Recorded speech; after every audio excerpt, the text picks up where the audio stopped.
Julle, ek wil net wys hoe mooi dat Hermanus. Julle, hier's nie 'n papiertjie op hierdie strate nie, hoor. Dis die pragtigste plekke. Hier is restaurante, hier is alles. En dit is eintlik 'n baie groter plek as wat mense dink. Jy weet, Hermanus is altyd hierdie idee van hierdie klein kusdorpie waar mense na walvisse sit en kyk, maar hierdie is regtig dis groter as 'n dorp, hoor. Kom ek ry so af hierso en dan wys ek vir julle gou-gou.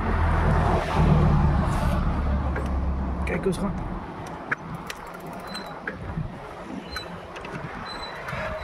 Ja, so ons is nou so op pad daar na die strandfront toe.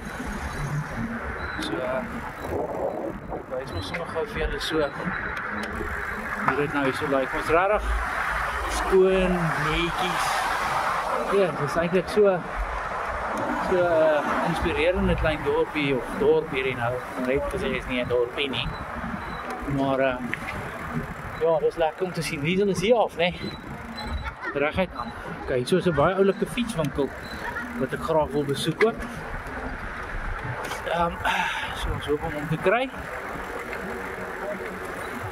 Ek kan nou net nie onthou nie, ek was nogal redelik lank terug hier gewees. Saam met vriende van my, Hannes van Aswegen en Jan Boster. Ja, ek sal graag vir hulle ook die plekkie wil afneem waar ons laas ontmoet het. Ek dink nou is ons op die plek, sover ek onthou, is dit hier so langs, nee. O, dit is nou in 'n one-way. Okay. Nou wat. In elk geval, julle, dis hier af. Hier het jy nie one-way op. Ek ook nou maar nie die ouens doen vir my nie, maar hulle lyk daarom nie te kwaai. Ja. Ons weet ook maar nou nie van alles nie. Okay, gaat ons nou.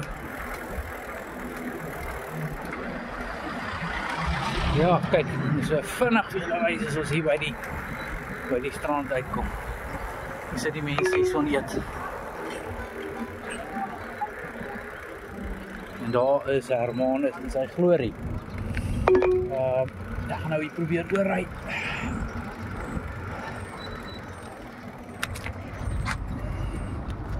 Kyk hierso. Onder swem mense in duikie in hierdie see bamboes. En dan daar is jou strand en so aan. Lyk my daar is ook iets aan die gang daar so. Dis 'n kompetisie of 'n ding gewees. Ja, vriende, ek dink dis vir ons laas geëet het. Ek dink dis vir ons nou gaan stop. Gou weer koffietjie drink.